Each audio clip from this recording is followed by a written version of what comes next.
உங்களிடம் பழகியவர் செய்யும் துரோகமே நம்பிக்கை துரோகம். உங்களிடம் பழகியவர் செய்த நம்பிக்கை துரோகத்திற்கு உங்கள் கண்கள் என்ன பாவம் செய்தது?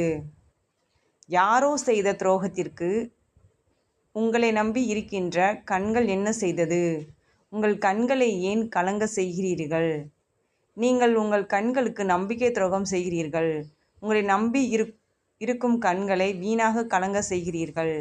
பிறர் உங்களுக்கு செய்தது நம்பிக்கை துரோகம் என்றால் நீங்கள் செய்வதும் அதேதான். நம்பி இருப்பவருக்கு செய்யும் பாவமே நம்பிக்கை துரோகம். உங்களிடம் பழகியவர் செய்த நம்பிக்கை துரோகத்திற்கு உங்கள் கண்கள் என்ன பாவம் செய்தது? யாரோ செய்த துரோகத்திற்கு உங்களை நம்பி இருக்கின்ற கண்கள் என்ன செய்தது? உங்கள் கண்களை ஏன் கலங்க செய்கிறீர்கள்? நீங்கள் உங்கள் கண்களுக்கு நம்பிக்கை துரோகம் செய்கிறீர்கள். உங்களை நம்பி இருக்கும் கண்களை ஏன் வீணாக கலங்க செய்கிறீர்கள்? பிறர் உங்களுக்கு செய்தது நம்பிக்கை துரோகம் என்றால் நீங்கள் செய்வதும்